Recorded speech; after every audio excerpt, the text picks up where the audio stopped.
So let me just really apologize. I've had a amazingly, incredibly tough technical fault. My iPad just disabled itself. So all my data was gone. So I had to rebuild all my slides just to let you know. So if I fumble, I do apologize in advance. Okay? Right. So the talk I'm going to give today is about institutional stigma.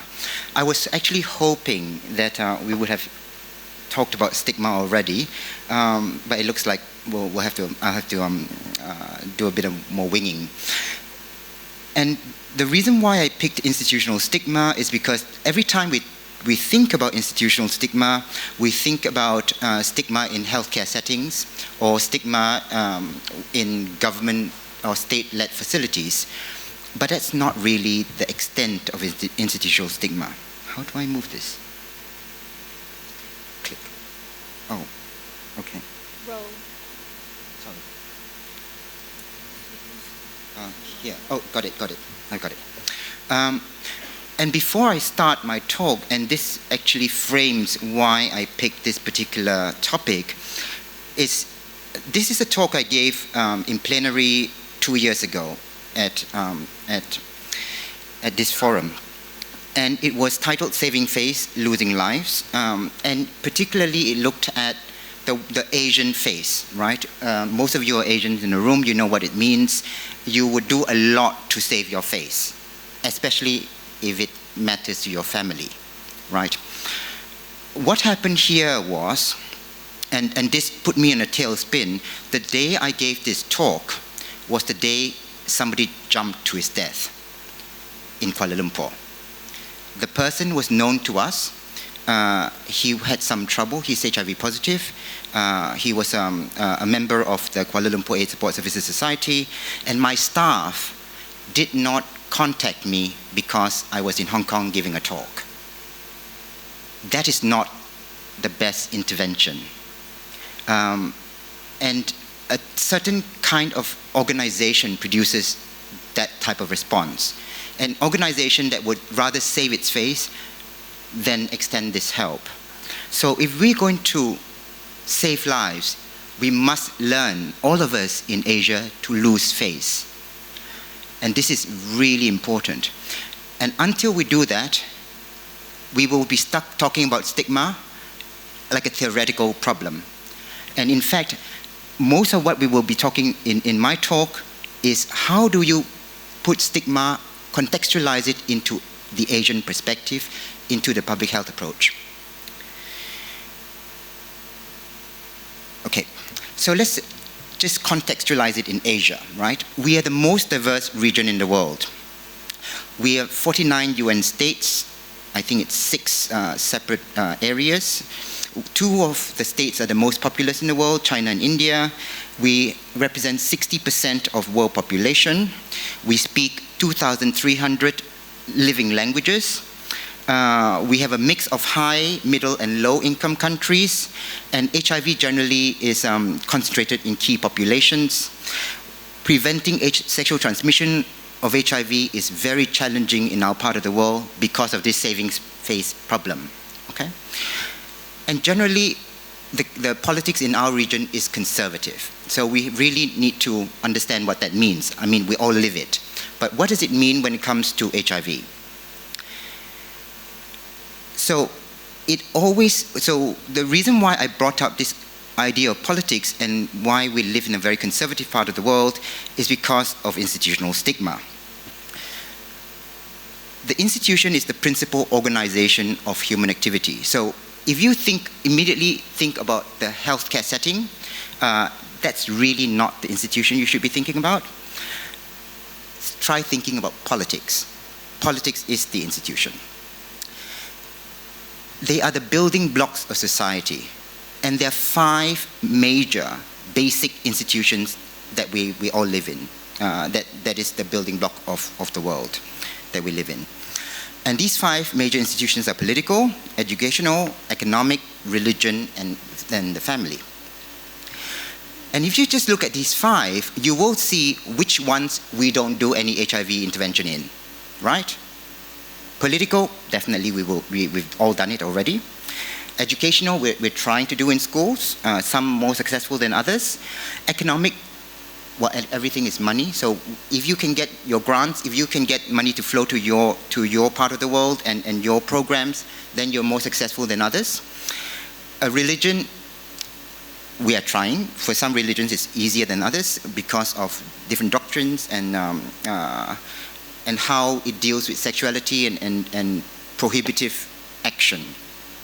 But the family. When was the last time you saw a stigma reduction intervention for the family? Anyone? No, right? There isn't one. So guess why home is where the heart is? That's the title of the talk. So, and this is where I was hoping that it would be explained previously. But when we talk about stigma, stigma is a sociological term. The history of stigma as a terminology began in Greece, right? So stigma means a discrediting attribute that devalues a social identity of an individual. So when it started in Greece during during the time Greece, but the idea is they would brand people who steal with a sign, and actually they will brand lots of signs. Every discrediting action in society will be branded a sign, and that sign tells everybody else that this person is not to be trusted, this person is discredited in some way. Stigma works in the same fashion, except that now there is no sign. Now all the sign is in your head, because we've learned it already. So where did we learn it? In the family. That's where it starts. And stigmatization then now becomes a mental classification of the undesirable. You heard Hillary Clinton talk about the indeplorables? Okay, so the same thing. So some people are valued more than others. Some people are preferred more than others. You would associate more easily with some people rather than others. That is the basis of stigma. That the discriminating impulse, in fact, is human, right? Discrimination allows you to make a decision. But when you carry it further into deciding that one person, one attribute is less valued than another, it becomes stigmatizing.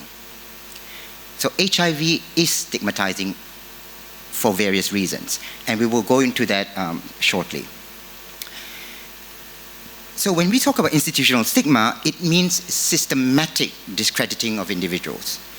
And if you just look at that term itself, and when you focus your stigma reduction on healthcare services, for example, do they discredit individuals at the healthcare service? I mean, a good question to ask. Is that where it starts? Is another good question to ask. Because when you talk about stigma, when you look at stigma, because it's in the mind, you have to go upstream.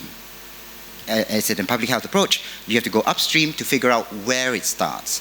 At which value in your society that distinction is decided where something is valued and not valued. If you're going to really address stigma, it has to start there. Not many of us do that because it's uncomfortable, because it likely starts with your culture, starts with your values, which you will then have to explore and understand. Nobody really likes to do that, and nobody would do that readily. And just to make this point very clear, almost all HIV stigma reduction focuses on formal institutions only. That's why you don't have any stigma reduction processes or programs that look at family, because it's deemed as a personal, social, informal institution. But what I want to try to argue today is stigma begins at the core of how you become human, how you learn to be human, because it's already, most of the values that you learn are old, which means that They're taught to you from generation to generation, and your parents do that, okay? So I want to put up this quote because it's very important to remember that when we talk about stigma, we're not talking about a person. We're talking about a perspective about a person. So perspectives can change. It's not necessary to overhaul your value system completely. You just have to realign them. It's possible. So don't think, every time you think about stigma, don't think it's immutable. Don't think it's permanent. It's not. So the foundation of institutional stigma, as I alluded to, is in the family. The family is the most basic and enduring of institutions.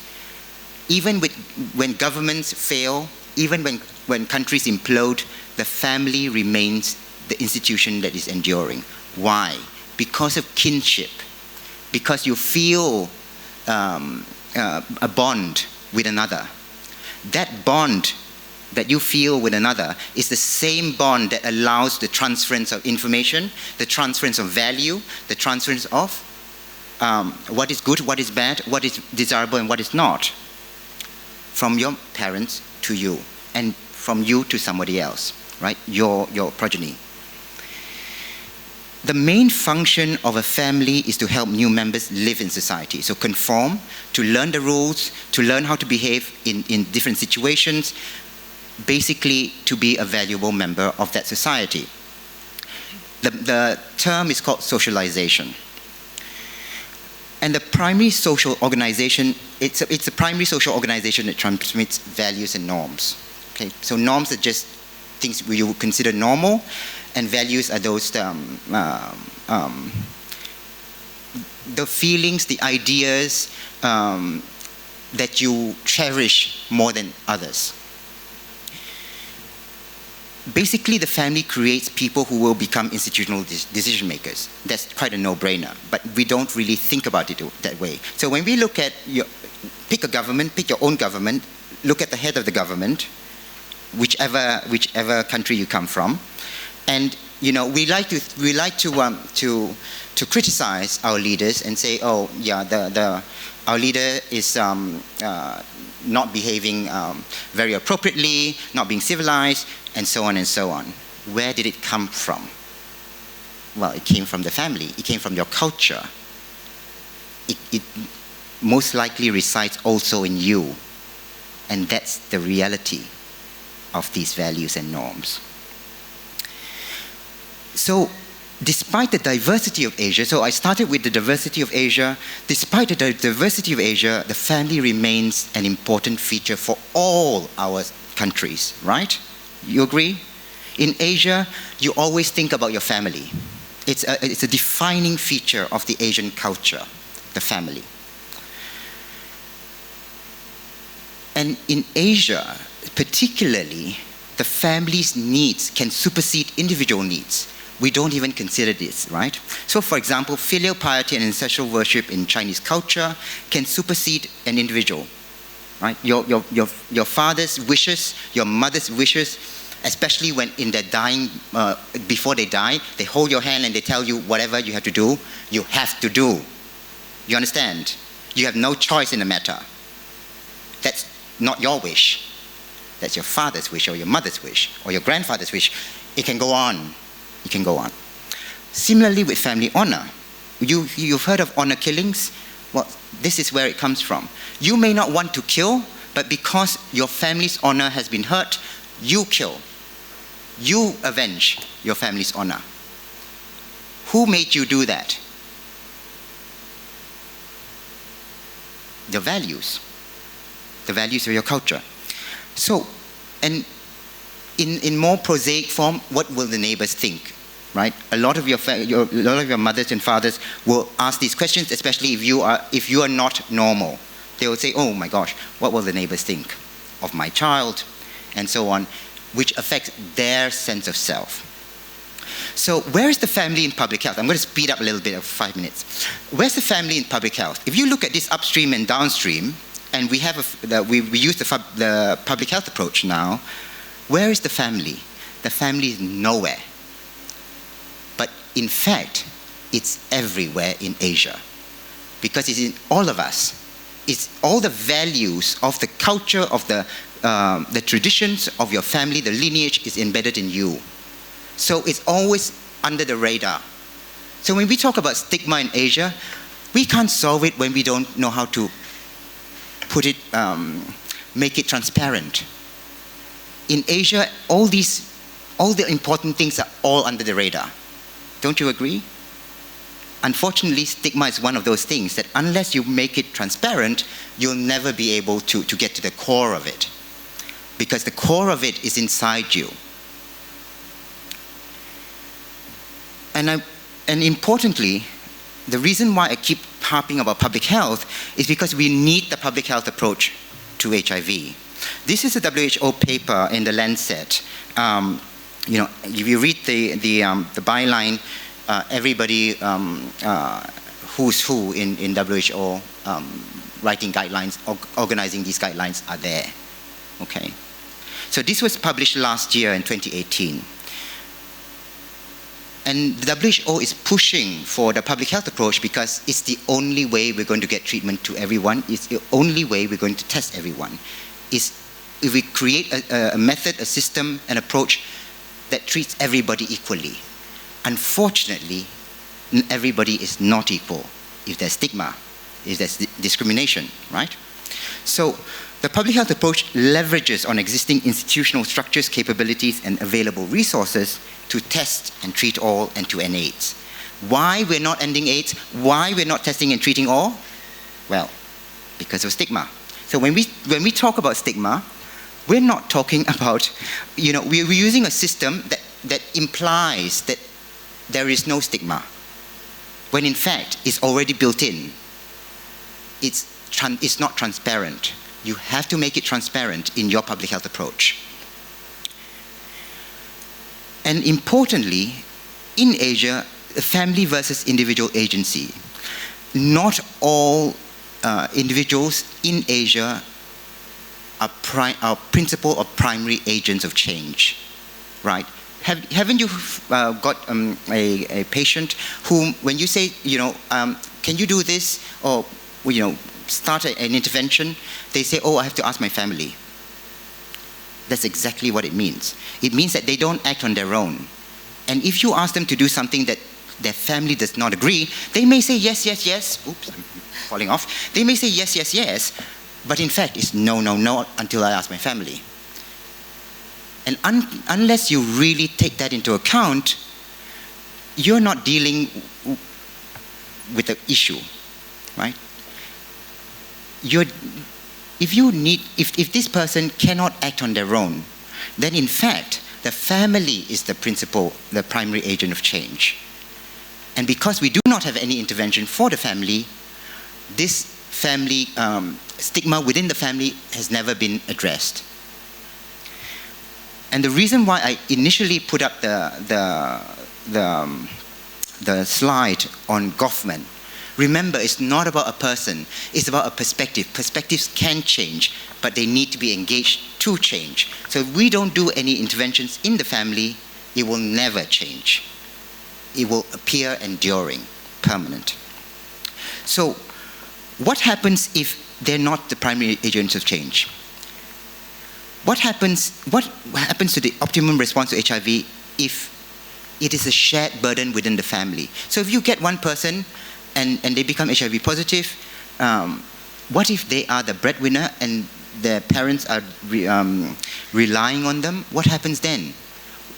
What if the medication that they're taking makes them unable to work? They will have to make a choice, don't they? Will they choose the medication, which means the individual, or will they choose the family first? That's the part we don't answer, because we don't even look at the family. I bet you they will pick the family first. And that's why they're going off treatment, some of them, okay? So I just want to, I'm going to take a few more minutes, I'm so sorry about this. So I just want to focus on a few areas. One is LGBT rights, where you really see this happen, yeah? So, as we've said already, LGBT rights is not widely available in all our countries in Asia. So what happens when a gay man becomes HIV positive? He finds it difficult to disclose his HIV status to the family. Why? Because then he will have to explain why he's gay. Being gay, in the research that we've done with the Asia Pacific Network of People Living with HIV, has shown to be more problematic than being HIV positive. So if they can find a way to explain why they're HIV positive, they will have sometimes no problems disclosing to the family. And if they can't disclose to the family, then they don't have that family support. Where do they go for support? They rely on the community for support. And the family often only finds out that they're HIV positive when they become symptomatic.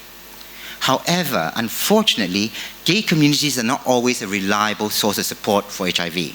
Why do we say that? Because in Asia, we found evidence of weaponizing of HIV. So individual members of a community will use HIV as a method to gain value over another person. So they weaponize this particular concept.